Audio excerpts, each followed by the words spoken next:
Welcome, everybody, to the Journeymen Lounge podcast.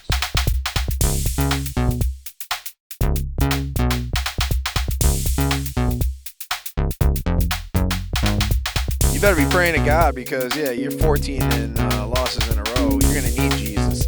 Am I wrong? I thought you were pretty wrong, yeah. Welcome to the Journeymen Lounge podcast. I am one third of your hosting trio here. Woj to the right. Ryan. To the right. And Bobby to round things off. Yep, so we're coming at you. I did realize in the last episode I did not look at the camera one time, so I'm trying to make more eye contact. We'll see how that goes. Trying to make more eye contact. All right. So let's just get right into it. So before we kind of get into the normal order of operations, the fantasy football and stuff like that, so Bobby sent over a thing about, I guess I'll just give it to you, Bobby. Like, what'd you send over, and then what was your question? The reality is that we have these hybrid fields in the NFL, or turf, straight turf. And I think that they are more athletes are more prone to injury with turf. That being said, there are teams over in Europe right now. So this is Real Madrid. They have a stadium in which they call it the pitch, but their field gets lowered, and then a cover comes out, and they're able to monitor several different pitches. So they have like 2 or 3 at their disposal underneath the stadium that kind of moves up like a conveyor belt system. And, shift one out of the way. Bring this one up. Yeah, so basically think of it, it looks like basically the inside of like a mall with multiple layers where like you can basically see down all the way to the pitch, and then as Bobby said, it moves out, another one comes in. And like that, again, and they monitor they have it's a perfect greenhouse effect. You get to monitor humidity. You get to monitor so all of this stuff is, readily available. The technology's there. I think definitely something like this for the Bears. You guys are getting a new stadium.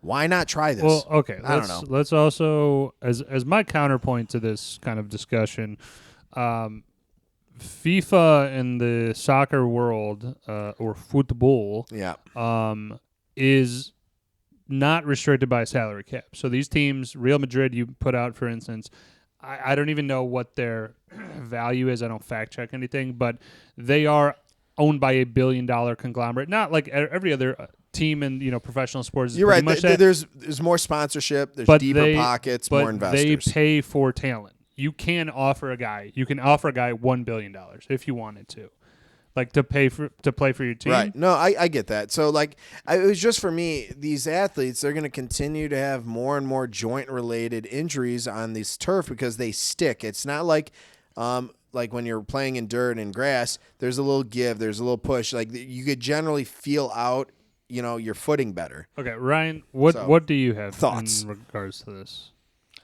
The technology's there. That's all I'm saying. It sounds cool. I just don't know if they can afford it. I mean, NFL is a $1 billion industry, but football, other football, or soccer as we call it, they also make a shitload of money. It's the most popular sport in the world, and that's like one of the best teams and most prominent teams in the world. So yeah, I would put that system at probably $500 million. Oh, and I think it's like a bill or something. Maybe like a bill. So even, I doubt that because especially too with the NFL teams, like the city has to trying to get the You're right. city or Maybe the I state didn't to think about finance that. it, and obviously fuck that if it's that much money. So I'll just jump in though real quick because the scene with the Bears is because the initial, whenever they signed the first contract in Soldier Field and all that stuff or renewed it or whatever, it's because it's on like this state property.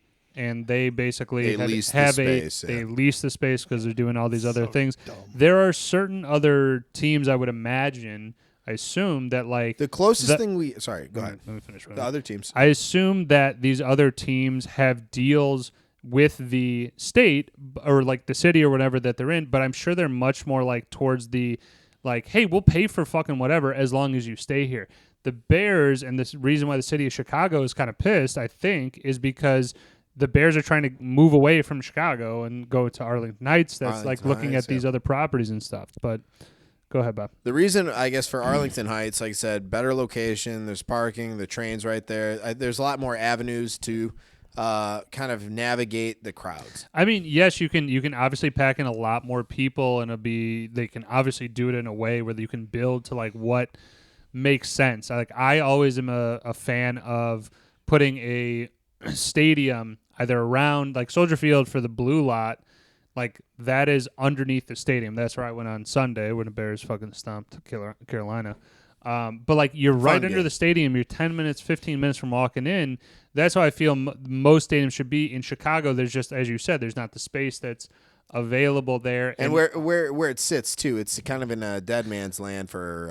Well, dude, think about it. One half or like a quarter rather is fucking shut off because you have a fucking lake there. So you have just less space to do stuff. But I just wanted to make a point that like Chicago's system or situation rather with the state and the city, that's a little bit more rare. I think most places are like, no, please come build your stadium here. We want you to stay and all this. So shit. My last point on this is the only other team in NFL that does something similar to this is I believe Arizona. They literally have it on a tray system, if you will. Yeah, I've seen. And it they before, push it outside to get some natural sunlight. But like I think even that's still a hybrid between turf and real grass. But I guess my one thing is, you're a $1 billion organization. Maybe on the next stadium, whether it be, Soldier or whether it be why don't we invest in this and just at least try it out? Like call it a beta program. You guys have the money. It's not like the technology's not there. And within a few years, maybe it'll be a bit more cost effective. I don't know. Yeah, I mean, I just would just put out that what's the fucking name of the McCaskey, right? That's the family that owns the Bears. Yes. I believe, I'm not going to fact check or whatever, but I believe that the McCaskeys are easily one of the poorer of the NFL billionaires and like teams, because when you have these other people who are like joint ventures, you have like 10 different millionaires, multimillionaires, or billionaires making it up. So their portfolio, the group that that buys they're into owners instead of owner, which, and owner singular family. That means whatever the McCaskeys. Yeah, I think the last time I saw it, they were at like 2 or 3 billion. Just a B in front of the number. That's not. Hey, that's great though. But again, that definitely hinders the ability to like, hey, you're gonna go and buy a new stadium. You like you said, you need to have the state or the city kind of fucking contribute to that. And realistically, man, like a lot of Chicagoans, I think, definitely want to see like, no, this is what makes us unique. We have a fucking open stadium. Minnesota went to one. Detroit's had a dome for a while. Mm-hmm. And then you play in the cold, yeah. In Green Bay, I give a lot of respect to Green Bay because they're not changing fucking Lambeau anytime soon. Nope. That's one negative part that I have on the dome talk and all that stuff. It obviously takes makes away from the football but experience. It makes financial sense to do that, but really at the end of the day, I don't know how much fans will be like, yes, this was dope. Like, Ryan, what are your thoughts on if the Bears got a dome, which I think that's kind of where that's they're the trending. direction they're heading. They should get a retractable roof. You can have both options. I mean, that would probably make the best of both That's worlds, why you do it because you want to host Final Fours, you want to host Super Bowls, you want to host whatever, concerts, you name it. You're getting more revenue. I mean, they can host that stuff, but only for like a quarter of the season. Right. If you have a dome stadium, you can do it all year round. Right. I mean, it makes sense. Like, at least make it retractable, and you have the choice. Like, hey, for maybe some Bears games, we want to have it open because that's the way we like to play. And then other times when we're like, fuck that, we don't want to do it, we can close it. I don't know. Check this out. So for all of our folks that, it's like we have people in Florida, but in case we have people that are following us in Florida, heart goes out for you. But Tampa Bay, their baseball stadium, which is domed, that thing got beat to shit, which I'm like, this is a good thing for them. I know that sounds horrible, but the reality is I know that the Tampa Bay Rays were looking to redo their facility, because when I went there, literally, which is crazy. They're a winning team. I walked all the way down to the 100s. I was basically behind home plate, and then until security gave us the kick, but that was like after 3 or 4 innings sitting there. So it's like, I feel for this because I think that there's definitely, there's a great group of people there. There's a lot of people that could attend this thing.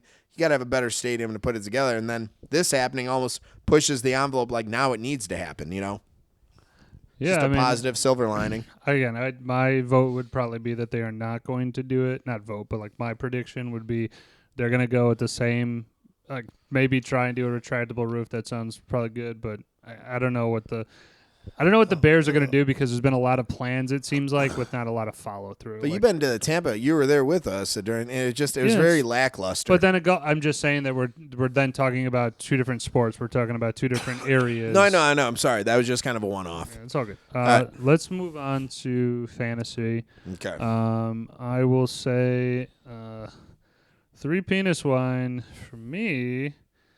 Hitting a little bit of a bumpy patch. Last week I lost, I believe, to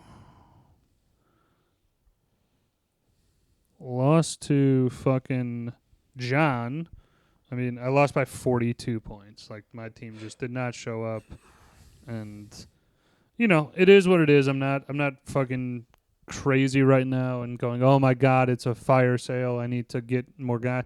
I'm just gonna hope basically that a couple of the guys that were healthy before and got like a knock, like Zach Moss, like he got kind of injured a little bit. Let's see what he does, and then maybe have to reassess. But I'm not panicking. I don't really care. That okay. I think I lost 2 in a row, but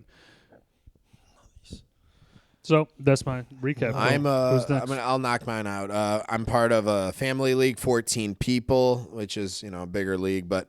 I'm nervous now because Breece Hall has been very lackluster. He started off strong, but the past 2 weeks, I want to pull up his numbers real quick. They fired the coach, so maybe 2 points and 4.5. So I heard about that. So they did fire the head coach, Emotep from. But I really need. I guess one thing that has kept me afloat was my ability to pick up Brian Robinson Jr. He's been doing really well for Washington, and then Chuba Hubbard. So I was able to get some relief there, but I grabbed Josh Downs with Flacco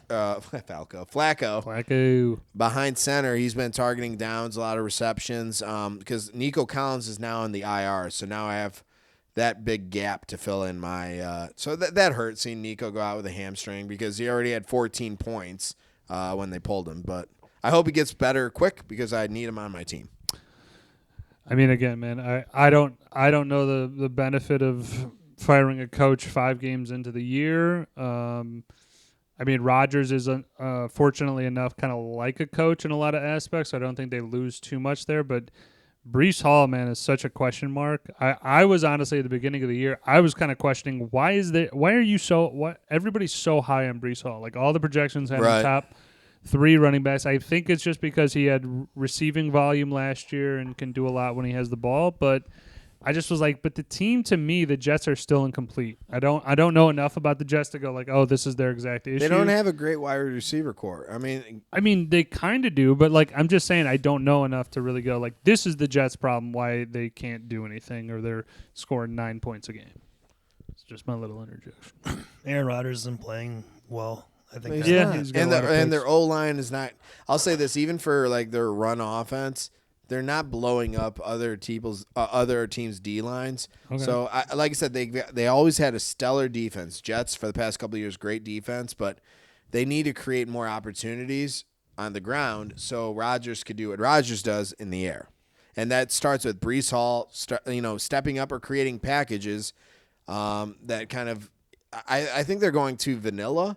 Where it's like we're doing a 32 dive right up in the A gap. It's like, all right, that gets blown up. Why don't you do an offset or bring a wide receiver across? Figure out what it is, see where they're stacking, and then do an offset like a step and then cut back. I don't know. I just think that they need to get a little more creative. Yeah, I just don't give a fuck about the Jets enough to continue this conversation. Fair. I hope Aaron Rodgers fucking does not play very well. And he ends his career in the Jets after he should have just stayed with the Packers. That's what I really believe. That's fair. Stay with the Packers 2 more years, maybe give them another shot at glory, and then fucking go, hey, I'm riding off into the sunset. I really detest any guy, end of your career, the team is going, well, we don't think you're going to be like, worth this amount of money. And he clearly went to the Jets out of spite of like, fuck you guys, I'm going to a team. We shouldn't have paid him anyways. Sorry, that was my thing. If like on our podcast, I wouldn't have signed him again. I'd been like, all right, thank you for your tenure. But then, see ya. Yeah, at that point, I think Rodgers needs to ride off into the sunset, man. Your numbers are so great that just don't fight for that extra little bit. That's like clearly you're trying to like bring another team to fucking prominence. It's like, can you though? Can you carry the load that you did back in, 2011, 2012?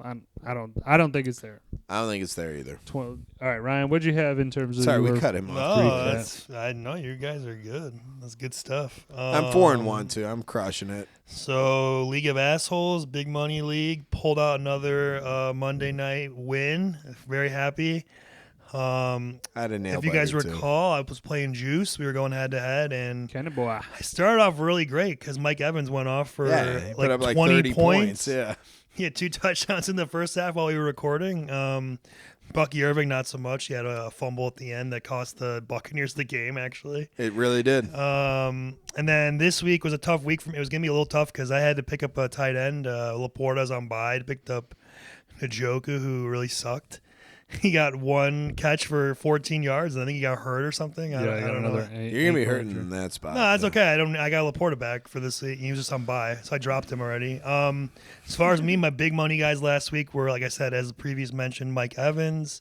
Lamar Jackson went off for 33. Them and the Bengals had a shootout. I mean, let's just also call out that play that he threw. It was easily, I don't know if it was on the top 10. I don't see that all the time now. It was incredible. I mean, dude, he dropped the ball initially, scrambles out. He's running towards the sideline, whips it back in. Isaiah Likely just jumps up. Yep. He's like 6'5" to begin with, and he just skies for the ball. Thank you. Yep. I'm coming beautiful down with fucking, that was a beautiful football play. Threw for 348 and 4 tutties. That's pretty nice. Mm-hmm. Who else did good for me? Who did good for me? DJ. I know you're Bear fans, but holy shit, love seeing it. Sorry. That's okay. Niners D at 15. Yep. And then let's talk. So I was good starting off in the afternoon games, and the night game was just garbage. I started Wicks over Tyreek Hill this week because Tyreek Hill's been really shit in the bed. The offense, not him. He only got 9 points, so I was like, oh, okay, that's not that bad. And then Wicks proceeded to get 3 points, which was garbage. Everyone was like saying how good he was going to be, because Watson was out. Exactly. That was the move. Right. I get it. It almost cost me. Was Watson out too? And then he was. Yes. He was out for that game. And then Ken Walker did sell for me like 11, but he didn't do much. And Sunday night Pickens, he's like not even getting the ball. He ended up with 3 for 7 for 26 yards. Justin Fields is his quarterback. Yeah. Thank you. I'm sorry. Pickens will not do it. But until they change quarterbacks. I picked up Butker this week because someone dropped him. Ended up getting me 14 points. Who the fuck dropped Harrison? Kenny Butker? did. Fuck you, Thank Kenny. you, Kenny. Thanks for the Kenny, win. well, he set himself up for the loss. Sorry, Ken. No. We got 2 Kens. Oh, So two going into Monday night, I'm down 11 points, and in our league, kickers are like worth dick. Like you only get 3 points for the field goal, and like no matter how far it is. So that's problematic. So I'm like, he has to get either 3 field goals and 2 extra points, or like 4 field goals or whatever. He ended up getting 4 field goals and like 2 extra points. So I got 14. I lost points. my bet because of the extra point by New Orleans missing that because I had 39.5 and the final score 39. I had every other leg hit. So I ended up squeaking by the 3-point win. And I'm 3-2. I'm happy to have it. So that's my recap for last week. Good stuff. All right, Bobby, what you got going in for tonight? Tonight's game is Seattle Seahawks at. It's at Seattle. San Fran at Seattle. Yeah. I want to say San Fran should be able to pull this off. Nope. Bobby's bets. Oh, Bobby's bets. There you go. I have I know these off the top of my head. I have Ayuk over 70 yards receiving, and that's kind of a stretch, but maybe Kittle for a touchdown. And Mason over 60 yards rushing. Okay. And then on the Seattle side, I have Geno Smith over 250 yards passing. I have DK over 60 yards receiving. And Kenneth Walker getting a touchdown. Good stuff. I'm not going to go through mine. We're just going to have it as a surprise here because... When you talk about it, it dies sometimes? No, it's more of I got a little too carried away. How many legs? Just tell me that. How many legs? That's a 10-legger. Oh my God! Jesus, it ain't gonna happen. Well, it's all stuff that's like 10 legs. It's not touchdown dependent. It's not score dependent. So it's all just yards. It's rushing yards, receiving yards. How many yards. games is it between? Is it all on one? It's all game? on tonight's game. I'm not going to go through every one of the legs, but oh my God. It like I said, I just got carried away a little bit of like I was clicking stuff and I was like, oh, no. Okay, good. And then I looked up and I was like, oh fuck, I really wanted to be around 5, but it's all right. We're gonna let it ride, see what happens. Now, if nobody else, I will just mention real quick. I was at the Bears game on Sunday. Carolina won. I'm sorry, Carolina lost. Bears fucking tapped that ass. It was a good feeling, man. Good day to be at the Bears game. Oh, excellent day. You guys tore it up. And like I said, DJ finally getting pay dirt a bunch, which I love to see. He's a great receiver. I mean, the one thing I will say before we get into the picks for the games for the week, there's the one DJ touchdown in which he made a move to the post to the goal corner. No, the other one. Post. So. I don't know, man. I know. You played volleyball growing up. Go ahead. Continue. That's not... Played soccer. It's neither here nor there. Football. But he ran a post pattern, and he was single coverage, and it just was a throw, like where it was like, oh, he's going to make this. It's single coverage. Trust your guy. He throws a ball up. It wasn't the most perfect, like, DJ in stride, but it gave him a chance to, like, catch the touchdown. Right. Like, that's the type of shit that, like... I'm like, yo, that's a huge progression. That's a big leap. That's big. That's what we were talking about. I said, stretch the field. They now I'm seeing Caleb do it. He'll be much more dangerous if safeties and corners are like, Absolutely, yeah. Make them trust you that you can beat them over the top. But let's get into the picks real quick because we're gonna wrap it up. We're gonna chop it up then, and then we will be back with our movie review. The Thing, yeah. Which I'm stoked. Goddamn excited about. All right, tonight's game, San Fran, Seattle. I'm going to start with San Fran. Same. Give me You're thinking Seattle. about it. Mr. At Upset. home. Okay. Hey. Mr. Upset over here. Yeah. Hey, dude, the upsets every week. There's always like 2 or 3. And San Fran has been upset quite a few times. Definitely. Where you're like, how the hell did that happen? Right. Jacksonville at Chicago, but it's technically in London, Chicago, 8 o'clock in the morning on Sunday. Yeah. Yeah. Chicago's gonna run it. I'm gonna hope that Chicago goes for it. Snoop, who I know listens to the podcast, did mention. He goes, teams who have historically gotten there later in the week to London have lost.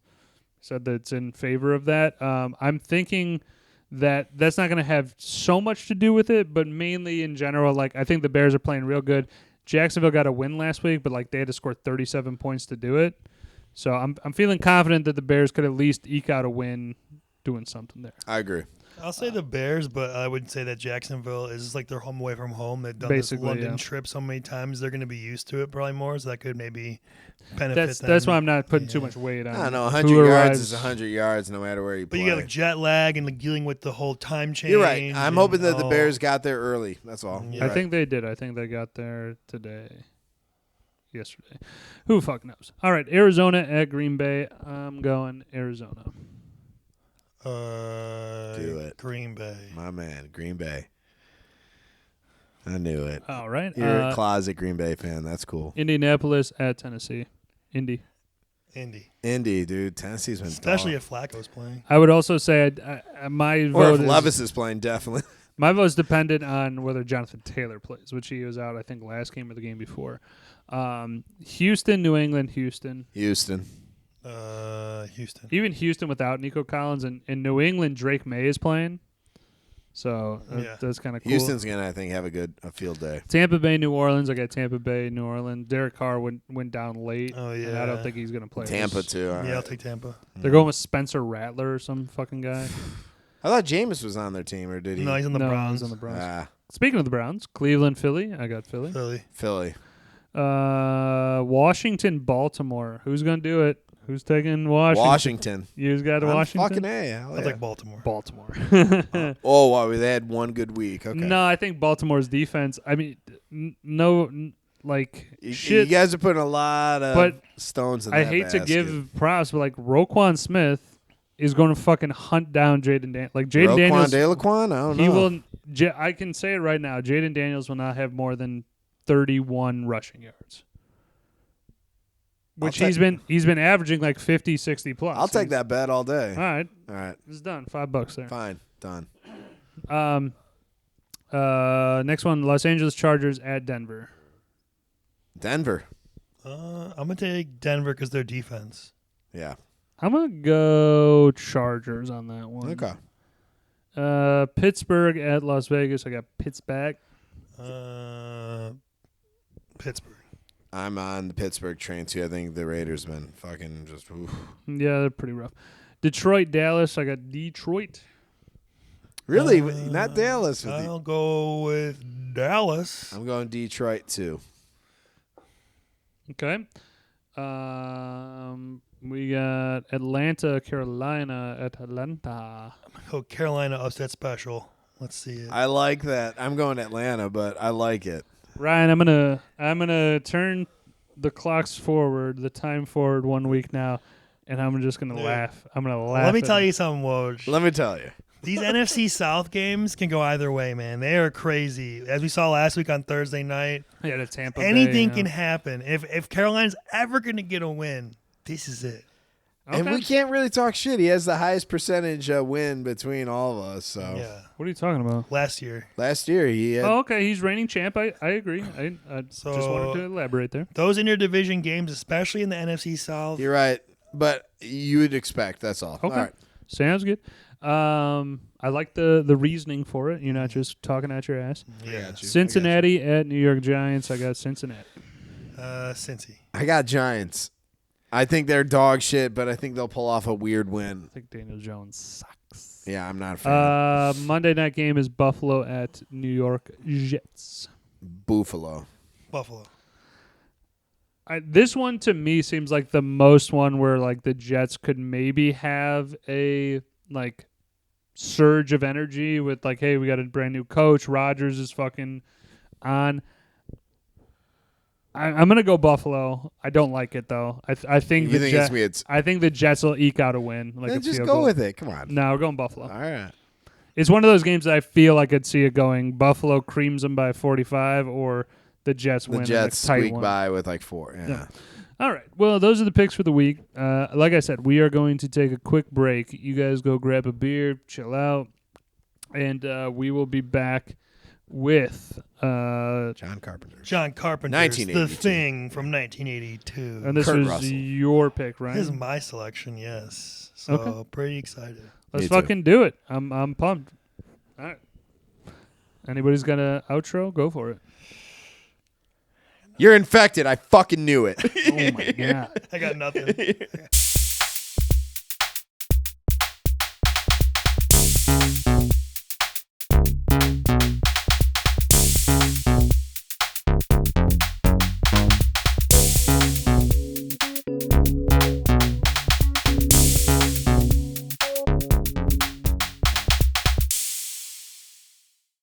All right, welcome back to the Journeymen Lounge podcast. We are doing. You want to try that one again? No, Damn. leave the burp in. We're doing Ryan's pick, 1982.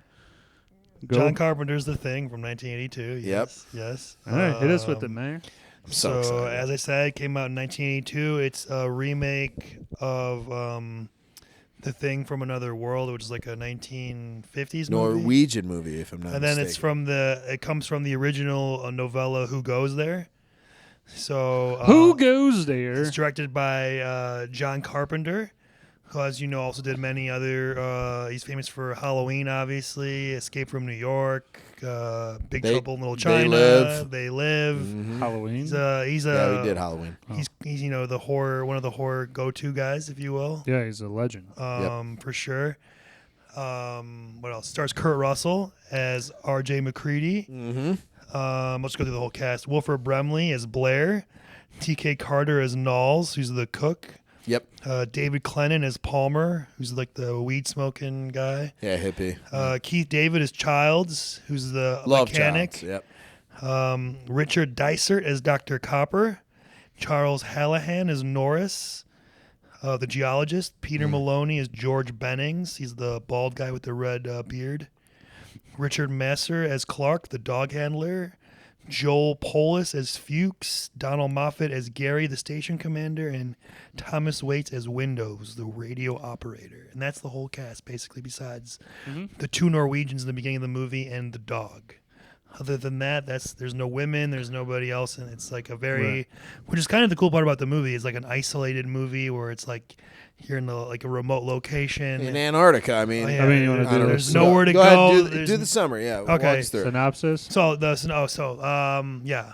So synopsis is I'm trying to think how I could word this. But okay, so basically the movie starts out with I'll just do it like this.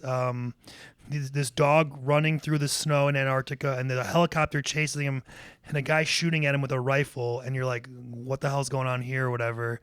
Eventually he gets to the camp that our main characters are at, and they're kind of thinking the same thing. They speak the other guys speak Norwegian, so they can't understand them. They end up getting killed. The helicopter blows up. The guy gets shot after he shoots at the dog, which at this point we don't know is the thing, but is the thing. Can I also just mention that the very first shot of the movie is a alien aircraft or unidentified flying object. You are correct. Yes, entering Earth's atmosphere, definitely seeming wobbly, not flying. Yes. Straight. Go ahead. So then they shoot at the dog. It ends up hitting Jennings, and then Gary through the window shoots the guy with the gun, the Norwegian guy. Dude, he's right dead. in the head. One shot right baby. in the eye. Boom. So then he's down, and then they have this dog in camp, and they're kind of all confused on why the hell were these guys shooting at a dog? You know, why would they be doing this? Then they shot at us. Like, what the hell's wrong with them? So RJ McCready and the one other guy go to their camp, the Norwegian camp. Right. And it's a weird, like, something happened here and we don't know what it was, but something fucked up happened where there's like, they walk through the corridors. There's an axe, a bloody axe just stuck in a door. Mm-hmm. There's a guy. The place is burned down. The place is burnt to a crisp, sure. too, yeah. There's like what seems to be a man like bleeding out, but his blood's like frozen. And he's like to a chair. Slit his throat. I mean, he slit his wrists. No, not his throat and wrist. He has half of his neck, like he is barely hanging on. So, and then they go and they go to the back. There's like a snow kind of like, almost like where like a coffin or something was. Some big like type of ice thing coffin, was removed. And then they go out to the back of the place, and there's like a burnt, what seems to be a man's body, but it's actually two heads in one. So it's like, it looks like a man, but it's not a man. Right. And they take it back with them to camp. And they examine it, and they realize, it's real human organs in there. This appears to be a human, even though it's not. And the uncanny valley, essentially. Do you want me to keep going? Yeah. I don't know how far. The last part I would just say that kind of kicks everything off is that Blair, played by Wilford Brimley, basically is what is his position? He was a doctor, I thought. Doctor and a researcher. He's like a researcher. He's a senior biologist. Okay, so a biologist, right? So he's analyzing the tissue, doing the autopsies, all this shit. And he basically puts it into this fucking computer, which looks like it's from 1982. I'm sorry. Can I just one more thing before you get there? Go ahead. Because chronologically it makes sense. The dog is the thing. Right. It's in the camp, and it's roaming around free in the camp for like a whole day. Right. And anyway, it ends up basically like kind of infecting whoever comes into contact with the thing. And the whole point of the movie, I will get into the specifics of what you're talking about, but it's like paranoia, and you don't know who the thing is. And right. So go ahead with your Blair thing. I'm sorry. Right. So the Blair eventually is like going through the DNA and all this shit and the all the information, right? And he comes up with this thing again. It's posted right on the screen, which I did not really like. Yeah, basically it's like a computer program. Spells out. It spells out the remainder of the plot of like basically like probability and the host assimilates with the alien assimilates with the host, then it basically is able to mimic or, put the same, cells out there as it absorbed. And then it can continue to do this. It will rapidly happen if this gets to a larger population, or the world will be consumed. So it just was a lot of shit like that of like, there was a couple times where they said exactly what the thing was. And I was like, it's a little on the nose. I feel like people could. Well, they had some research. They brought back that body, and they started to do some testing on it. So there's a couple autopsies basically. But I mean, again, in general, you kind of understand right away that this is a non-human life form. Right. Okay. Not right away, but like as you get to it, non-human life form when the dog fucking being iteration of it fucking goes nuts, and it's like mouth is all open, and they get like shit like wings sprouting off of it. Crazy shit. So I'm just going to start with you guys and our personal experience with the movie. Now, Bobby, I know, saw it. I've seen it. Whoa, this is your first time seeing it? Have you seen it before? This is definitely, to me, as I was thinking about it more from today, this is probably a movie that was probably seen, like I probably saw it when I was probably like 6 or 7 maybe, because I have older siblings, and this is definitely something probably right up their alley. I can see Aaron seeing this, yeah. I'm just saying is when you get to like 14-year-old, 15-year-old kids, you want to see R-rated shit, and this is definitely up there with being that young, you probably dismissed it. Well, what I'm saying is, like, I remember seeing this in some forms of it. I don't remember really, like, sitting down watching it all the way through. So, like, this was pretty much the first time where I was like, oh, A to Z, I know exactly what everything happened in it and whatever. So this is the first time for that. Nice catch. Bobby, he's got hands. I saw this early in high school. I was in a phase of watching all these horror movies from that genre. So your Halloween, your Hellraiser, and then Nightmare Before Elm Street, Children of the Corn, and classics. Stuff that was maybe a little bit more dated. And then I came across this, and it was with Kurt Russell, who I love. So I was like sold, and I really enjoy this film. I'm very excited to talk about it. Yeah, for me, I was a latecomer, I guess, in a sense. I saw it about my mid to late 20s, maybe like 2016, 17, something like that. I actually, for a long time, I wasn't in the horror. In fact, I didn't like it at all. And then maybe about 2012, 13, I started really getting into horror. Just like, I don't know, just something about it where it was just like, it's like a different experience. It's a different feel. Yeah, if they do it well, there's nothing like it. Where it's just like the whole time you're on your edge of your seat, and you're like legitimately scared, and like it's like an interesting experience if they do it right. So and like you said, I had also watched like Alien and shit like that, and this kind of reminded me of that. And I love it. It's a great, especially like the way it looks, and it's in 1982. It looks amazing. It's still like. We'll talk about it, but like the practical effects are really what make this movie shine. It's just like it feels real. Like you can reach out and touch the gross, slimy thing, and like this thing actually exists, and that's what I think makes it even creepier. And makes the movie really just hum, I think. And I think this is one of I'm not sure if that practical effect was in place for some of the scenes where like that head came out and like so there might have been this is like low key part of that digital altercations of a movie, but man. No, it's all practical, and then like the stuff like the that's practical. It's like map or the head map paintings out. Where they have like the wide shots. Some of them like where they go to see the ship dugout. Like some of that shit's like painting and shit. It's really cool. I guess more of the one where the head's walking away. Oh, that's practical. That's practical. Yeah, wow. Yeah, dude. Everything was done by Rob Bottin, who was only a 21-year-old special effects artist. Hats off! Holy shit. He did one of the most iconic jobs of all time. I would agree. Let's see. Let's go with. Sorry. Woj. Okay. What? Did Woj respond? Yeah. Yeah, he did. Okay, He's good. okay. Yeah. Right. Just waiting for. Let's just go with let's just start off with scenes. Let's like go with some scenes that we like. I'll start off. The title scene is actually one of the coolest ones I've seen in a while. Where like the cutout of the thing, and they're playing like. It's like kind of like electric. Maybe type of shit. It's the typical John Carpenter score, although this time it's done by Amari Morricone. He's like a Italian guy. Mm-hmm. Although ironically, he's basically doing a John Carpenter impression. He's doing a John Carpenter score. Okay. It's kind of unusual for him because he usually did all of his scores. But yeah, it's great. Like you said, the score, awesome with the burning out of the letters right of the movie title. Yeah. I thought that was pretty cool.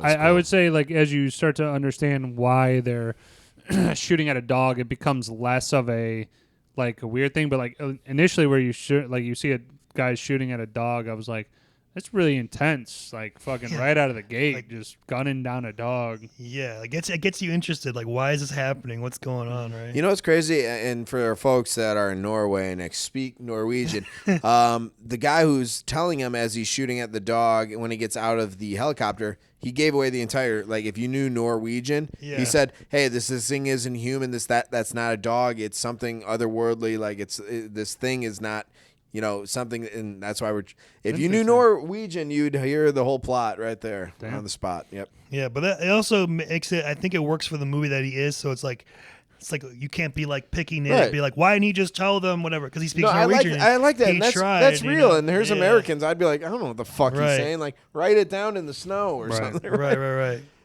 Any more? What would you like to bring up? Yeah, the dead alien autopsy. That was pretty cool. The first one or the second one? The one where they did the dog one, or the first one where they got the burnt body back from the camp? The first one.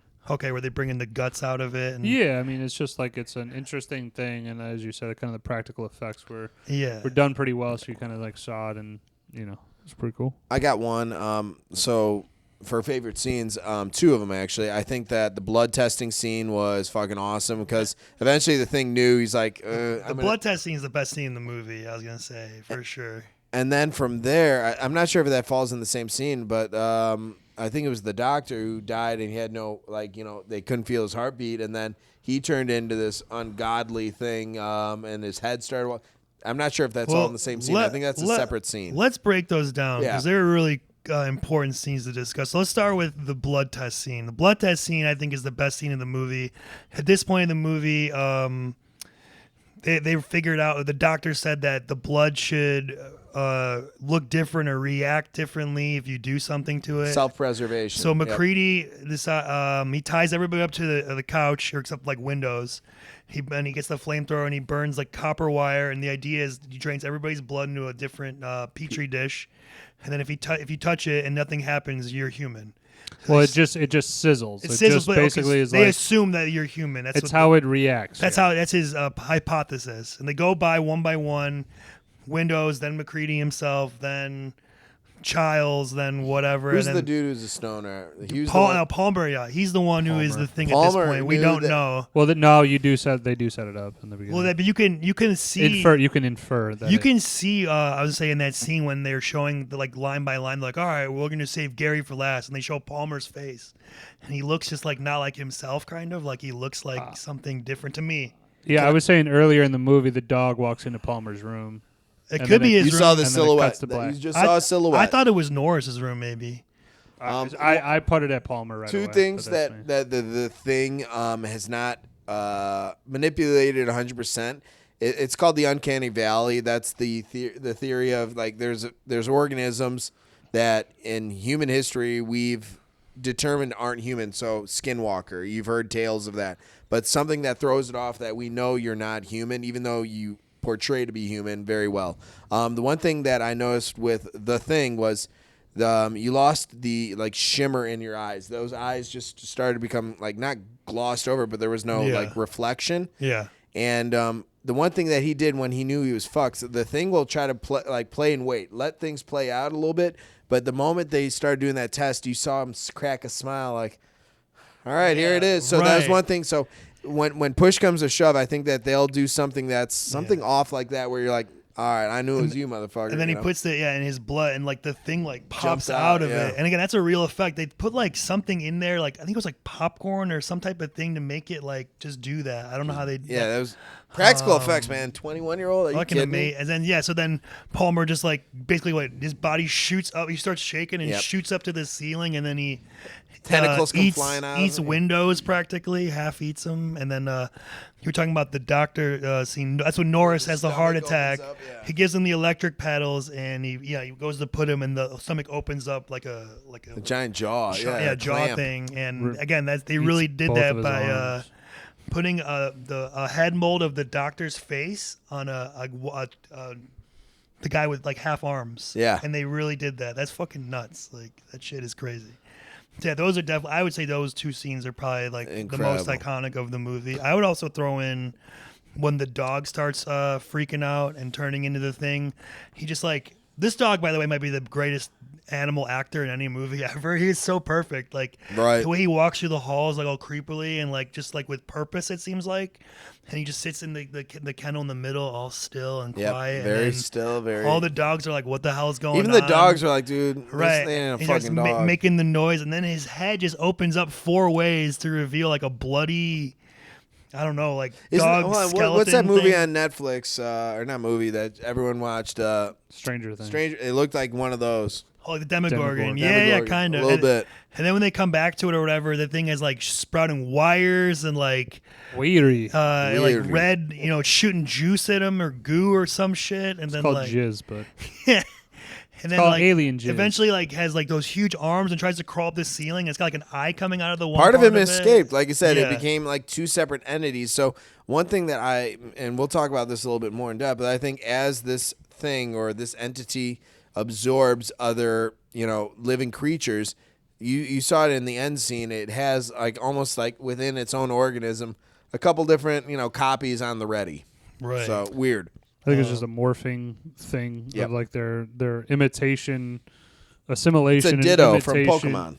Their assimilation and imitation is not like the comparison would be to like Terminator, where it's just like he basically goes right into it. I think theirs is much more of like takes a process. They got to eat this fucking dude or person, and then it just takes a longer time. That's why you're seeing this shit.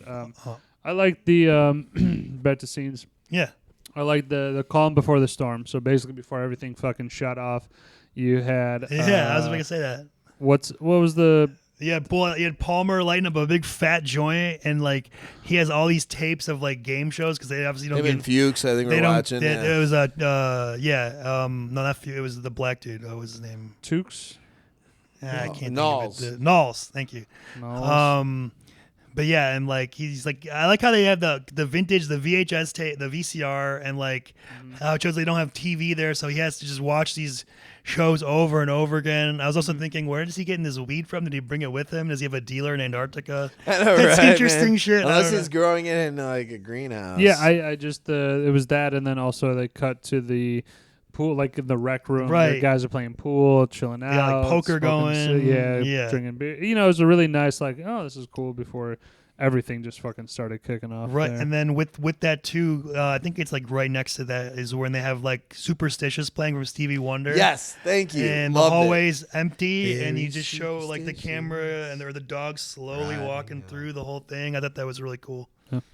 I had when they kicked the shit out of Blair. He's in the Oh yeah, when he's going nuts in the room, comms room. and he's just shooting anybody who comes. Basically, near he's him. breaking everything. He's going through. This is Wilford Brimley, and he's going through. So this is what I would say, and I have not a picky nit about it, but like a little statement Sure. later is just like Blair was absolutely right. He fucking found out that if this spreads to a large population, the entire human race is doomed. So he is infected at some point. I don't know if that's exactly clear when. Yeah, we but, don't know when. I mean, that's the whole idea of the movie, kind of. But he is in the right mindset to go. Like, he's acting crazy, but it is the right move to go.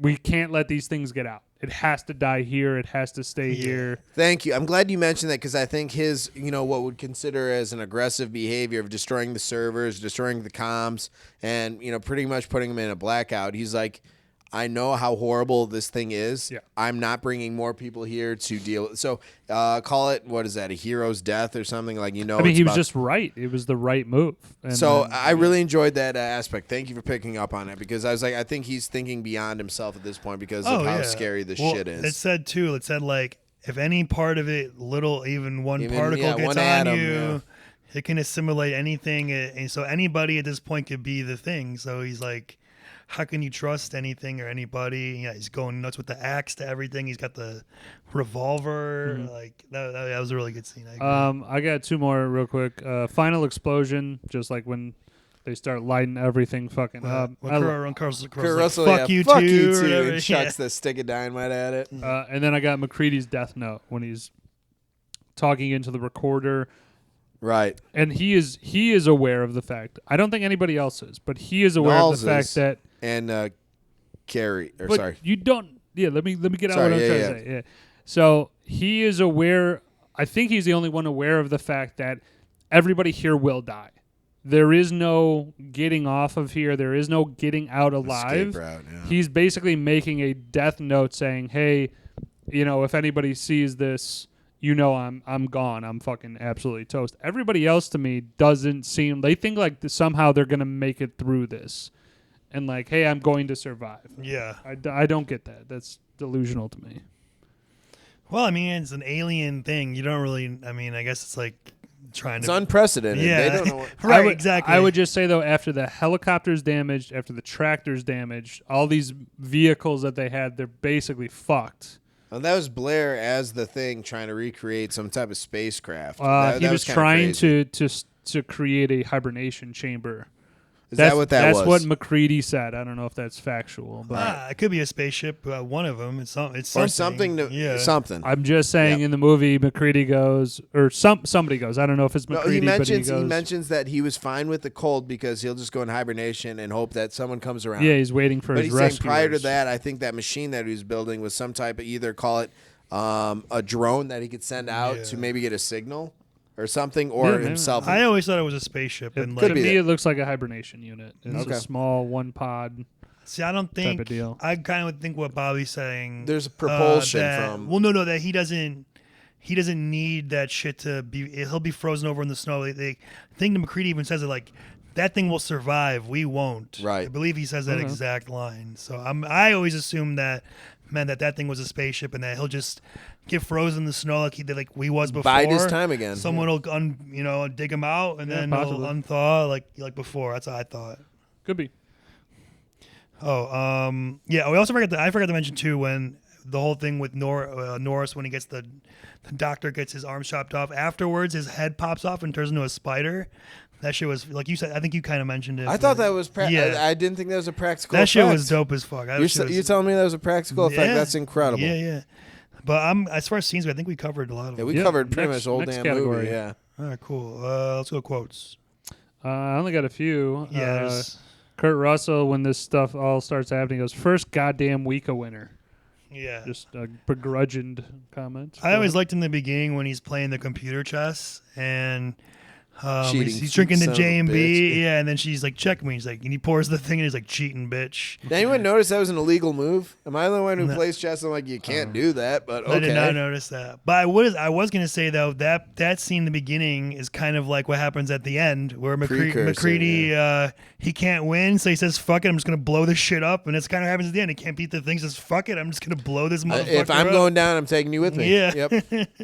I like Childs. I mean, he had the last three for me. He's like, I can't believe this voodoo bullshit. Yeah. Which, I'm not gonna lie, it's absolutely incompetent. Like, how do you not believe it? There's an alien fucking there, and they're fucking people up. Like, that made no sense.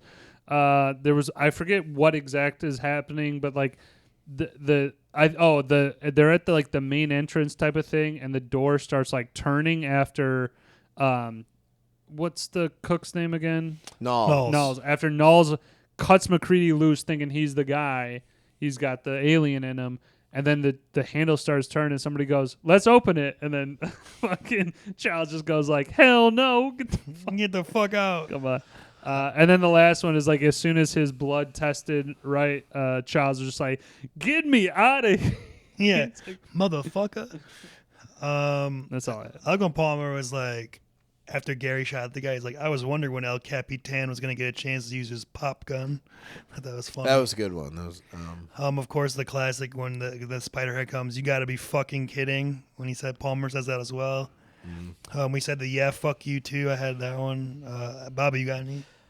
I guess I'm not sure if it's a one line, but he's like, God damn it, I've been tired this whole time. He's like, I just wanted to sleep. So that was kind of an underlying theme of here's a guy who's probably going on, no rest, and that's why he's probably starting to lose his own fucking marbles, because imagine the stress your body goes through trying to stay alive and kill off something otherworldly. So I forget the line, but he's like, God damn it, I was just trying to get a nap in or like trying to get some sleep. I'd mention the Gary one when he's tied to the couch. He's like, I know you gentlemen have been through a lot. Yeah, been through a lot, but when you find the time, I'd rather not spend the rest of the tied to this fucking couch. He was a great character, great contribution. And then, Clark, when the dog handler, when they all come by and they're like, the alarm's going off, he's like, what's going on in there? And he's like, I don't know what the hell's in there, but it's weird and pissed off. And whatever he hesitates to shoot the fucking thing. I'd be like, dude, light it the fuck up. Yeah, and then I just had one more, which McCready says, I forgot he says, he's like, think it's Childs. Like trust is a hard thing to come by these days. So that was good. Yeah, Childs and McCready both very untrustworthy, and for rightfully so. Okay. Yeah. You guys have any more? Or are you good on that? No, I'm good on it. Quotes. You good? Good. Oh, sorry. Let's go to let's say besides Kurt Russell, because I'm assuming he's everyone's favorite. Let's just say besides Kurt Russell, who's your favorite in this movie?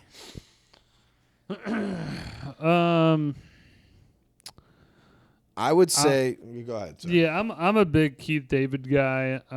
I like him in pretty much anything that he's in. He's a little bit more as he got older. He's a little bit more like you motherfuckers, like little Samuel L. Jackson type, which I definitely dig. Right in this movie, he's Childs we're talking about. Childs, yeah. Yep. In this one, he's definitely a lot more to me, like just skeptical about everything. He's like, fuck that, I don't like that. I'm in it for myself, all that shit. The other guy I would definitely say is I didn't really know too much about Wilford Brimley. He's just always the guy that everybody says he looked like he was 80 when he was 40.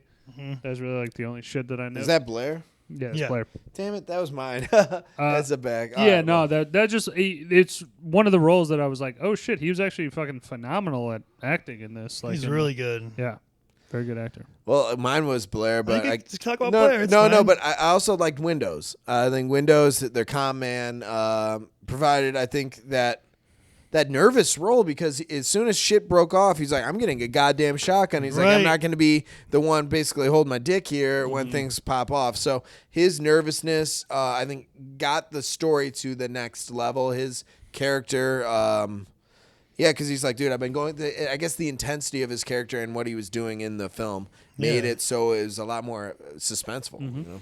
I definitely had those three, and then I just had, besides them, I had Palmer. I like Palmer. That he was going to kind of a comedic relief. It's not a lot in this movie to go around, but every then and again he was there to provide a little humor. And then plus he had one of the cooler transformations we discussed earlier. Yep, very cool. I think let's go to. It was only 12 people, but I did have two that guys, which is our Joey Pants Award. Mm-hmm. I had the two as Richard Masur, who's Clark the dog handler guy. Mm-hmm. He was also in It. He's like the guy. He's like the Eddie Spaghetti or whatever, the dude who kills himself in the original one, the 1990 one, right? The mini, and then I think the winner's probably Norris. He's also in what's it called? Dante's Peak. He's like the head geologist guy with Pierce Brosnan. I haven't seen that in forever. They drive across. He drives across the water and doesn't make it. I thought those were the two guys I'd have.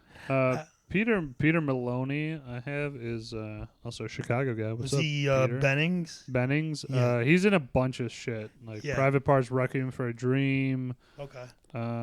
Like a lot of like TV shows lately and stuff. But he's like a kind of guy that I was like, oh fuck, I know that guy. I would just shout out not of that guy, but Donald Moffat as Gary was great. Like he fit right into his role pretty well there. Yeah, for sure. My opinion. What you got? Something else for cast? Or are you moving on? No, we can get. The only thing I'll just mention is that, as you kind of said, there's not really a whole lot of meat for the other characters in this. I think they just should have shrunk the team by like 3 guys. It seemed like 11 or 12 guys. You know, they killed off pretty quick. It's a little much though for them to really. You don't know anything about the Doctor. Really, you don't know too much about any one guy individually. You don't really know a whole lot of backstory. Like you get McCready goes like, oh, pilot, first class, whatever, Army Rangers. But like other than that, you don't get any really information. I would have liked reduce the cast, give me some more background about these guys. Well, it's funny you say that, because originally the script called for it to be like 37 dudes, and they cut it down to 12. I was doing some research on it. That's 37. Yeah, wow. John Carpenter's like, that's always way too many. It's like 12 is enough. That's a lot. I would say I kind of agree with what you're saying in a sense of like, yeah, you don't get to know them, and maybe it's. But I'd also say that I think Bobby kind of said it was like you kind of need people to kill. So so then like by the time the ending comes, you do have a core of dudes who you've been with. But I get what you're saying. I think it's a good amount. Maybe you could go a couple less. It wouldn't hurt it, either way. But I see what you're saying. Hold on. This I know this is very off topic, but remember that game Among Us that was that stupid. Yeah, I know what it is. This is basically Among Us before Among Us existed. Yeah. Like, same concept. You have different people working different tasks. Someone is the thing, and you slowly, like, even in that game, you vote people off or kill them off, and you're like, out of nervousness, out of accusations, and you could see kind of the fall from grace, as it were, for everyone. Just basically within less than fucking 24 hours, everything's out the window, like sitting on that very thin edge. For sure. I mean, like, that's like, I think I've said it, like, that's what makes this movie work, is like the paranoia, and you just don't know who is the thing, when they're the thing, and like, with the creepy score, the John Carpenter sounding score, where, like, and like, I like the way they cut the movie too. Like, some scenes just end like a fade to black, and then you don't know what happens, and then it just goes to another scene. They do that a few times, where it's like, oh, especially then I think the changeover from the Norway, or one of the scenes in the Norwegian, like when Kurt Russell and Knowles go to his shack, because like, I didn't leave that light on, but the light's on, right, and then it just cuts, and then like they come back, and you're like, he's like, I think McCready's the thing or whatever, and you're like, oh shit, what the fuck? When that happened? How'd that happen? What was your guys's? What do you think was like the grossest or the best use of the practical effects? And we kind of discussed it a little bit. What's your favorite if you have to pick one? Like the head walking around on its own. own. The spider head? Okay. Yep. What about you, Woj? Probably the Palmer. The Palmer when his head kind of the blood test. Yeah. Okay. I would go. Yeah, I think either when the guy's hands get cut off for me, or arms, or the first scene with the dog when he changes and he starts sprouting all this shit off. That always really freaked me out. I thought those were the best for me. There's not really much of like we usually do like a needle dropper thing. The only song that plays is Superstitious from Stevie Wonder. There isn't much but tracks it's just mostly in that this. and the score, which is done very well, by the way, what we said. But there's not really much to talk about for that category. Did you guys have like a most cinematic shot that maybe stuck out to you that you recall? Like, use of like the camera in a certain way, or like a cool, I don't know if you guys prepared anything for that or not. But the tracking in the snow of a helicopter is a pretty cool scene to me. The opening scene? Like, yeah, and just like in the snow, and you get the helicopter going through the mountains and stuff. Okay. It's pretty cool. How about you, Bobby? Mine was the, call it panoramic shot or wide view shot of when they started to scale down towards this, 40 feet of ice that was blown away, and then they see the ship with the hatch, like blown open. I thought that was in itself very. I think that'd be very challenging to do on any set or any. I'm not sure if this was filmed on location, but I was like, dude, that not easy. Yeah, absolutely. I had couple. Woj mentioned the helicopter one. I had the dog walking down the empty hallway. There's like a tracking shot of it. And then I liked this one shot. It was like a really cool shot. It was like, I believe his name is Fuchs, the guy with the glasses. He eventually gets burned or whatever. He finds the shredded McCready. Yeah. Yes. There's like a cool shot of McCready entering his room, but it's like a wide shot where it's like a close-up of that guy. It's in focus, but also McCready's in focus in the background. So the foreground and the background are both in focus simultaneously somehow. It looked really cool. I don't know how they did that shit, but that was awesome. Didn't catch that scene, but cool. I know which one, yeah. Okay, well, check it out. It was awesome. All right, so let's get into spin-off. I mean, they're actually technically, I say spin-off prequels, but there actually technically was a prequel movie that came out in 2011. I don't know if you guys saw it or not. It's not. Nope. I wouldn't. It's not great. It's stupid, especially because you know what happens already after the movie. So it's like everything is kind of like right. And they did digital effects instead of and CGI instead of practical, so it looked like shit. But anything like if anything you want to do like a side project like, to branch off of this, anything like that, like I'd do young McCready in the military or. As he's like kind of getting out some like rough and tumble years, like Kurt Russell is fucking always great at those. Yeah, mine would be the call this a international film, but the Norwegian Post before everything went to hell. That's the movie. So I guess call it the Thing Before Thing. Saying that's the movie. No, I know that, but I guess we don't know. Like I said, they had that frozen coffin, but I guess the progression of getting from A to B, and maybe not even like where the thing is. Like, I'm not saying a direct, it starts, the thing in 1982 is where the other one cuts off. I'm saying maybe it's just the introduction of it. Like, everyone's standing in a line and there's someone who just seems a bit off, and that's how they end the movie. You know what I'm saying? Yeah. I'm going to say the 2011 prequel is literally like the Norwegian space station. Oh, is it? I'd never That's seen what I'm saying. it. Yeah. Oh, God, then. They I kind of walked you right into that then. I'm right. sorry. No, it's okay. It. It's a thing. It's like, but I would do it to the point where it just exists, not to the point where everything's going to hell. Yeah.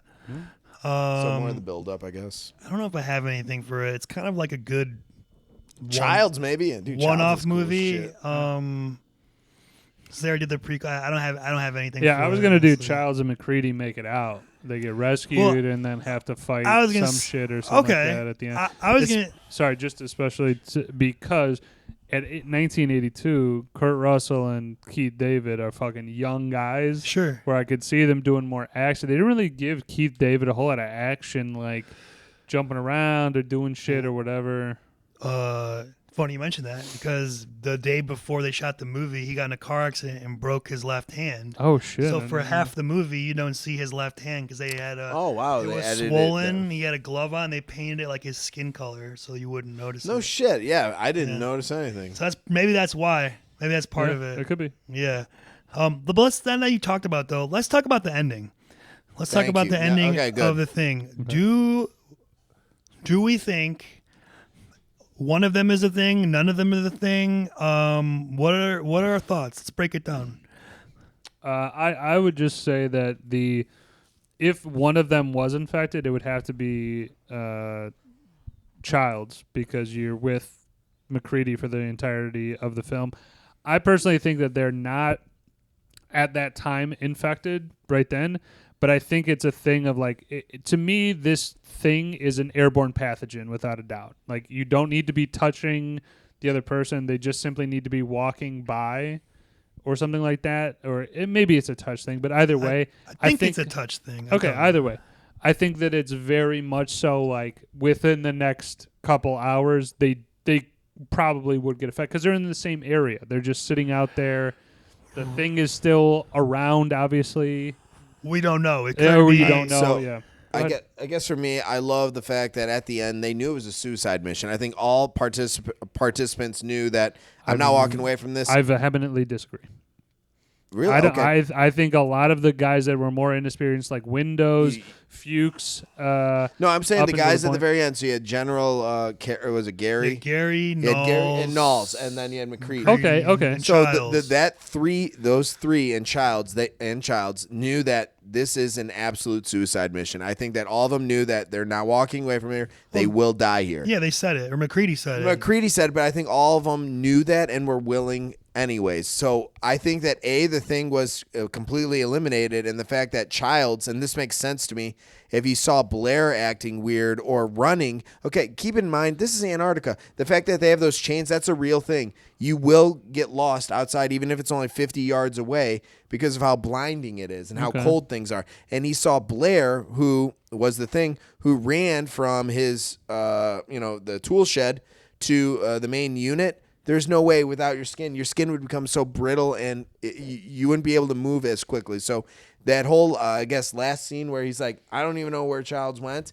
I could see him saying, no, fuck this. I'm dropping it now, because he had that aggression to him where he's like, this isn't normal. You wouldn't see a person in a flannel running in Antarctica, full stride. So I believe that at the end, both of them, their untrustworthiness kept them alive and uninfected. And they were drinking at the end because they both knew, hey, we blew up the whole fucking camp. We're about to die in the next hour. That's my own take. Yeah. Okay. I don't know. I think, well, first of all, I think the whole idea is that you don't know. And like the whole and then that they're just, but like you said, at this point, they're both just like, he even says like, if we both got any tricks, I think we're too tired to act on them or whatever. Like, fuck it. We're both gonna either die here, or if you're the thing, you're going to be frozen here and you'll make it and I won't, but I don't give a shit because there's nothing left for me. I think Childs might be the thing. I don't know. It's a little weird. So. Like, some people think so, some people don't. I could see it, but I'm not like steadfast in believing that. But like, again, the whole idea is just like the whole mystery and the mistrust and. Can I point out one observation though? The thing when it has attacked or presented itself, it never used weapons. No, yeah. So one thing that made me think that Childs did not, both of them were not, obviously I don't think McCready, because he's like, yeah, fuck you too. But the reason why I don't think Childs is he didn't use the weapon that was readily available to him right there. He could have just torched McCready and fucking been done with it. And he didn't. You know what? I think he came to him because he's like, hey, we're both of the same mindset. I can't trust you with the ship, or we're going to sit here and die together. How do you guys think the thing, like, taking you over exactly works? Like, to me, is it like the thing touches you and then, like, some of its DNA gets into your DNA and then it takes time to take you over? Or is it more like it was with Jennings, where it's like, it just literally, or like Wilford Brimley at the end with Gary, where he just puts his shit in your face and then absorbs you directly? Like, what did you guys think? Like, I mean, I think it's, again, if it's based off of touch or whatever, it's like as soon as the thing touches you, you are then starting to feel a little odd. Like there's a little bit of like I think it's a transition period. I feel a little whatever, but I think as multiple characters, I think the characters are killed. The people are killed because the thing wants to eliminate that they absorb that person. They become that person. So it's like a thing of like, yes, it starts initially, but like they're trying to get rid of you right away to become like right away. Because I'm like thinking, this is my thought process. Okay, so like, we know Norris became the thing at some point because his chest opens up and that whole thing happens, right? He goes with McCready and the doctor to the Norwegian site to check out the ship, and they walk out, like you said, Bobby. So is he the thing at that point? He's just faking and pretending? Or has he not been infected yet? Or has it not I get my taken? take on this? There's two things that occurred that I witnessed while watching this film. Yeah. His destruction of the communications room, the servers, everything, that was done while he was still human. Sure. But I believe at that point, one thing when he was doing the autopsy, he used the top of his pencil that had the eraser on it, tapped the corpse, and then tapped his lips. Yep. So I think at that point he knew he was in a losing battle, and he might have acted aggressive, but he's like, fuck this. Before I go, I'm going to ruin this. And it creates so much a stir that I get isolated. Now, the fact that he created that noose, that was the thing trying to throw them off so they didn't investigate further. That's my thought. So it can be, you're saying kind of can be both, where it's like sometimes it could be like a delayed effect, or I think it's a delayed effect. You get infected, but sometimes it could be like with Jennings, where the thing just sucks you in right away. And I think for him it was a delayed effect. Okay. I don't think there's one. No, I was just curious. Like, I always, when I watch this movie, I always wonder, like, the metabolic rate or something. Is the thing? 'Cause you saw it on that sample. It wasn't right away. It took some time. I always just wonder, like, is the thing lying in front of people, like, or have people just not become the thing yet, and that they eventually turn into the thing? Because we never get to completely see the whole process take place. We see parts, or we kind of have hints. But it's never like cut and dry where it's like, this is how it happens. This is, if you do that, like. I think, like I said, absorption depends on exposure. I think that the faster they have access to all living tissue, the faster things will go. Now, with the dog, maybe just, biting him or licking him, that started the process. But I think that this entity, whatever it might be, can't live without I shouldn't say live, but is very restrictive without a host, and the fact that it got frozen in ice was the only reason why it, was able to, I guess, stave off death. Okay. Like, I don't think it's an immortal thing. I just think that it relies on hosts like a parasite would. Okay. Let's get into. It's a thing that you just can never know. Do you guys have any remaining picky nits? Yeah, to talk about. Okay. Floor is whoever's. Yeah, I don't understand why they extinguished the dog iteration immediately. Like, there's a lot of stuff about like preserving science and stuff like that, which I do kind of understand. But at the end of the day, like, if you're walking in and you're seeing that fucking thing, you're letting that bitch burn. That's a good point. I thought about it too. I'm like, they're putting it out pretty quick there. Just like let it go for a little bit, right? And then fucking extinguish it. You don't let the place burn down, but let it burn a little bit. You want done. Torch it a little bit. And then you can't see because it's all the smoke and shit. So it's like that thing could like hop out of you, or who knows what the fuck it's gonna do. Terrible idea. Extinguish it. They did that multiple times too with Norris, and then the dog. Like, let that bitch burn. My picking it, which I thought you're gonna get faster than he will. The use of the urban sombrero. Oh, yeah. Is a prospector looking at that. Yeah, Jesus. Sorry, that's what Kurt Russell is wearing, and I'm like, why is he wearing this ridiculous thing that has no application in Antarctica whatsoever? Very ridiculous. Out of place, I love his hair, flowing hair, looks great, but dumb fucking hat. It's a look. Whatever, stupid fucking hat. And then the one thing that I guess caught me off guard was being that there are scientists and a biologist, why didn't they have an isolation room? Obviously, something that looks very unhuman. You have a double-headed something that was morphed. I'd be like, I'm going to put this in absolute isolation. If I'm going to research it, I'm going to take necessary medical precautions. Like, shit, you're a biologist, and you just go in there like, I'm going to rip it open with my hands. Like, no gloves or anything. No, gloves. He had gloves. Blair was wearing gloves, but I agree with you. It's not a very sufficient... From an alien fucking or like unidentified human. I would definitely have exercise greater caution. I would say we don't know what type of science station this is really. They just say it's a... They don't say what the mission objective is. Right, so it's like we don't know. Also, I believe it takes place in modern day times, so 1982, so it's like... It was, they're limited on the technologies then to what they would have. It's not like, Alien where it takes place in the future where they might have that kind of shit set up. But I can see what you're saying. Yeah. I'm just saying exercise something a little bit more for geological design. Well, I guess maybe because they're in Antarctica, uncovering there's like no shit around. But I don't know what they're studying. That's the whole thing. We just don't know that part of it. The other two here I had already mentioned just in the face of in previous sections of just child saw the fucking alien. Like, I don't get how you don't believe that. Like, that's fucking shit. And he almost, at first, his voodoo bullshit. It's like, no, it's fucking in your shit, man. Number two, at first he was like hesitating to light him on fire. He's like, do it already. Let's go. I think, the one dude who had like a soft heart for all the dogs. Like, I get it. Like, and I could empathize, but I was like, dude, at that point, sorry, y'all torched. Yeah. A couple things. The dialogue is pretty weak. I know that you don't have a whole lot. There's a lot of like basically silence besides the score in this. But like even when they have some of the stuff, it's like real weak in my mind. It's just stuff that I'm like, you could have given just something else. Kurt Russell did a great job, but like I think there was some stuff that was kind of missed.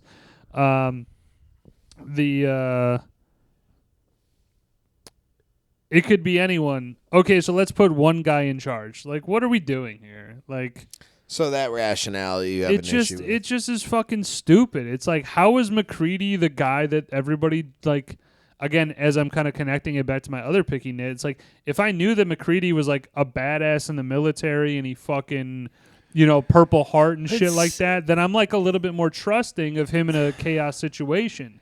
But seems like he's that kind of he flies the helicopter. He's like valuable every time asset. People need help, they're always calling for him. But isn't Gary like he seems like an old grizzled veteran too? But now they distrust him at this point. They were like, because he has the keys to the blood thing, and that's where the whole argument started. It's the entire time. It's like McCready is basically in charge, giving orders and doing stuff. Where I would always think that like Gary is top down. Then I agree with you. Once he gets kind of like suspected of it, then it should like, but it just is too much of a dictatorship of like, oh, they're going to put one guy in charge and everybody else goes along with it. I'm like, this is fucking stupid. Like, if anyone can be it, then what you should do is you should fucking isolate everybody and go, okay, we're just going to sit in here like this. This is how we're going to do it. I think everybody should be together at all times. They keep separating. Stop separating. It's like Scooby-Doo. I'm with him, too. I'd rather keep eyes on all the motherfuckers. Nobody is leaving this room. I guess I meant isolate within, like, hey, you're here. can see you. You're in the rec room. We're all hanging out in the rec room and nobody's leaving here. But like each corners, like there should have been a scene like that. Sure. What the fuck else was? I have one more picky nit. The fact that the generator got blown up or like taken away or something like that. It seems like it didn't exist anymore. Like the machinery was gone. It's like I think that would be a big, seeing someone drag that away or like what the fuck, like you wouldn't hear anything. I don't know. It's another thing that they don't really explain the aliens' powers other than assimilation. Like this guy could have the alien could have just summoned super strength and lift the fucking whole generator. I think that's like we said, part of the movie. It's like more about mood and tension and mystery, and that kind of just goes into everything. Yeah. I got just a last couple before I just do a couple others here. Okay. One thing that I know, and in terms of like horror movies in general, I always got a picky nit with just in terms of why doesn't anybody have the idea right away of like shit's going south, right? This guy came up with the dog and then doing this shit. They go over there. Hey, they uncovered something, blah, blah, blah. My vote is going, let's get the fuck out. Hey, I don't want to be here anymore where guys are... They don't have the means to. They had the helicopter all the way. Helicopters don't get you out of the Arctic Circle. They get you enough to a point where you can get other transportation. I don't think you could fit 12 guys on the helicopter. And then they said storms were coming in, so he only had a small window. I'm just saying, though, that nobody floated the idea, and then basically now it's too late. Blair has already fucked up the helicopter. Now you can't leave. Well, I just look at it like, again, in all horror movies, I am a guy that goes, oh, this is a fucking demon right here. Bye-bye. I'm gone. See ya. Well, I would say kind of what Bobby was saying, and I said was like, there are storms coming. There was a limited window. Comms didn't pick up anything. I would also say, I don't think you fit 12 guys in the helicopter. Maybe like 4 or 5. I don't know. Then fucking kill the other guys. Well, whatever. I'm saying. And actually, honestly, at that point, they were already down a couple bodies too. And they're in Antarctica, so there's no seemingly help from anywhere. I'm just saying is that you're isolated. I'm just saying they obviously got there some way. Like a helicopter has to be the best. They said you have to wait till spring. They said that's when the next crew's coming. Yeah, and they had said no something comms. Like they said he's like I've been clicking for the past. All week. I'm saying is that again, it just never was floated. There's no guy that goes, "Let's get the fuck out of here," and then somebody shoots it down, even going. I think it has to do with the Antarctica environment where there's not a lot of resources. There's nowhere to go. There's no shelter. Your safest bet is staying right. put. They have everything they need here. At the time, they didn't realize how bad the shit was. And by the time they did, like you said, it's too late. Mm-hmm. But I get what you're saying. I just want somebody at some point to, and if I'm being honest, I thought it was going to be Childs or what's his dick? Windows? No, the fucking other black guy. Knowles. One of those guys would be like, fuck this, let's get the fuck out of here. I don't get paid enough for this shit. Let's go. But, I just had the computer program breaking down the entire plot of the science. Movie. There's no internet back then. How does what program is he running? Like the Oregon Trail or some shit? Right. That was one thing that was just like, I mean, like now it could be like maybe like, oh yeah, we have all this research and the internet and blah blah blah. But back then, it's like none of that shit existed. So it's like literally they already had a program that could read this type of thing. I don't know. All right, so that's up there. I think I'm good on picking nits. I do have one final question here, but I do just want to mention. Doc has a nose ring. I don't know if anybody else caught that. I did not catch that. He has a fucking nose ring. It's super weird. The other thing is the question. I just put down. I love me a flamethrower. Fucking sweet. Yeah, absolutely. So I would just. Oh god. Does anybody know? So we mentioned it kind of briefly. Who turned the light on in the shed? Do we ever get? We don't know. We don't know who did that. Because you think that it's McCready. I think it's Blair. I think it's Blair too. I think because he has that underground pathway. Yeah. Maybe he did that to distract them, And maybe. You know, fuck with them or whatever, and so like he could go under to hit and build Possibly, a spaceship I or could see that. whatever. Because otherwise, it doesn't really make any. Like, who else would have done it? Well, as soon as know? you rule out McCready is an alien, The only other then you person, go, oh well, who the fuck else would? what go about up the there? McCready who spoke with the dude in that big snowplow? He Fuchs. Fuchs might have been possibly the one too. They found his body burnt. They said he killed himself. They maybe said most likely think. killed himself. Yeah. Oh, and one more picking it. If a dude drops a grenade in the snow, I'm not going to run over to that grenade to try to dig it out of said forgot snow. I was that like, is- are you Oh fucking... yeah, what a moron! I was like, dude, no, I'm fucking running away. I'm pulling that helicopter out, or I'm fucking hightailing it. This is so great. The Norwegian That was so dumb. I was just like, goes nope. to throw it. He throws it backwards. So sorry, last Yeah. one. Oh, That that's was great. it. I kind of mentioned too, just like a funny thing. Like, I wonder where Palmer gets his weed from in Antarctica. Right. That was. Did he bring it with him? Does he have a He got, guy, like, like an Eskimo or I've something? got like 5 ounces. I'm on sure he it. brought a pound. Like, he must have brought a shitload because you're gonna be there a long fucking. Right. Yeah. He's rolling fat ass joints. That thing was big, Yeah, man. they're thick. So let's go to our final. Just Rate would it. you own it, stream it, skip it, and our grade? And we'll start with Woj. Yeah, I think this is definitely one that you have to own just for the simple fact of it's a classic. I mean, it's right in the wheelhouse of John Carpenter, who, you know, is a prolific, I would say, horror director. I mean, Yep. that's really kind of his main genre, Horror, suspense, thrill. Yeah. Yes. that type of shit. But I would definitely, I don't own it because, like Ryan said before, I really didn't see it, or confirmed before, I really didn't see it before this time. So I am going to throw out a rating of an 8.3. Okay. I think that the only thing that I wish they could, again, like just the key points that kind of stuck in my craw was the lack of background for people. You just really didn't know who the fuck was who. Like, I think it adds to like it, but okay. you had to really go through. To me, I had to go through like IMDb to go like, oh, this guy's this. Okay, this guy's this. They don't like really specifically say this is what this guy does here, and you don't need to specifically say it. You just need to mention it I at get some you. point. And then the other part would just be that they, again, there's always stuff in horror films that irk me, and I just can't always get over the fact that, again, like nobody was like, I need to get the fuck out of here, or yo, we need, like, knowing early on that, like, yo, we're in Antarctica. Like, if there's an alien here that fucking assimilates into your body and takes you over, we're all fucked, and we need to fucking kill everybody. Like, I wish one guy was kind of on a suicide mission almost, to just be like, not a suicide mission, but like a mass murder, just to go like, we all need to die. This is how it goes, and then I'll pull the trigger on myself. Like, that would have been a dope. I think if Childs got the gun, he might have. Yeah, Childs would have fucking torched everyone that moment. Where they're like, we need a little more level-headed person in charge or whatever. So for me, Go ahead. I would say I love this. I am a big fan of John Carpenter, but for our general audience, I'd say stream it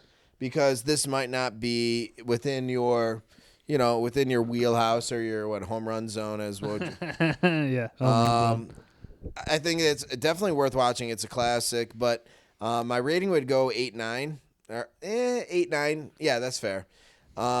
It doesn't quite get to my A standard. Love the movie, love everything about it, but to Woj's point, there's a lot of interpretation, which is sometimes fun and exciting for the viewer because now you're filling in blanks with your own imagination. So I could get that, but I think that they were challenged, obviously, with a lot of practical effects to make this work.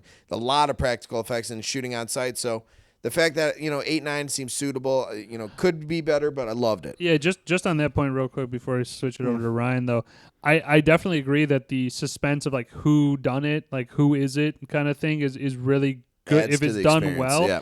I just think they could have. I would have been more on board if they give like not a lot more clues per se, but like give a little bit more into like knowing maybe a little bit or like another scene so I know like because like between Childs and Blair like leading up to the very end of it, I was like, well, you saw Childs I think running across the thing, but that's all that you saw, so you have no real information to kind of make a judgment of like, well, did Childs get affected? He's chasing after Blair, or is that Blair in the coat?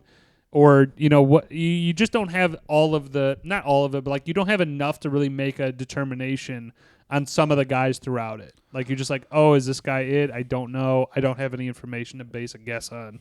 Well, I'm gonna say it just again. I think that's the point. That's the whole idea.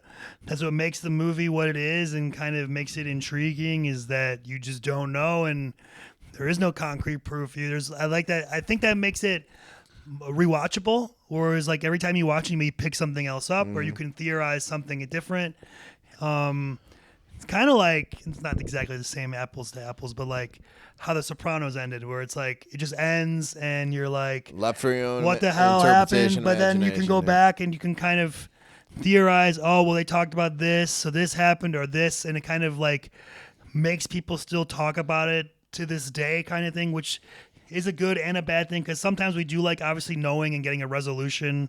It is nice to have, but I think in this case it lends itself to the movie not knowing and being, just like up in the air and who is the thing. It leaves you wanting more at the end. Yeah, I love it. I would say that too, but I can see what you're saying. I understand.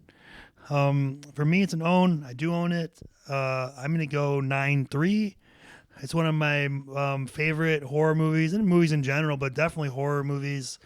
I got it up there with like Alien, Aliens. It's like, it's pretty good. And I think it's definitely worth a watch, and especially if you like gross out like type of shit and like weird looking shit, and it looks and the practical effects.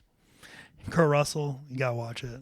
So I think Bobby has the selection. Yep. So the next one I'm going with is Texas Chainsaw Massacre. Now I asked him before during our break. I said we have the 1974 classic original or the 2003. Which one are you landing on? I mean, I like the 03 one, but is that what you're landing? Yeah, I'm what are landing we on doing? the 03 Okay, one. we're gonna watch Texas Chainsaw Massacre, the 2003. Hell yeah. Settle in. This is, I think, a classic film, and I think it sets the genre like on its own course. Yeah, it's a good movie. Jessica Biel looks really hot too. Yes, agreed. Agreed. Right. We will hit that up on the next podcast. I will say, as we're recording this on Thursday, I might have some extra bonus stuff from the 8:30 Bears game. I'm toying around with the idea of maybe bringing a microphone and recording some of the shindig over at Mark's place is, I think, where I'm going. Who's Mark? It's one of my buddies. Okay. Who is he? Shout out Mark. Shout out Mark. Yeah, the summer me. The winter me. But yeah, so like I said, there could be some bonus shit coming. For the Journeymen Lounge podcast, this was a great one. Yeah, we appreciate you guys. Had a great time. Anybody's final words before we sign off? Let's hope that the Seahawks play better this game because they look like shit right now. Right now, 13-0 into the half, 16-0 into the half, pretty much. We're just rooting for a good Thursday night game, so that's how we'll leave it. Yep. Praying fucking hope for Seahawks to get their fucking dicks right. Here we go. All right, boys. Good Take podcast. care. Be well, guys. Be well. Have some beers. See ya.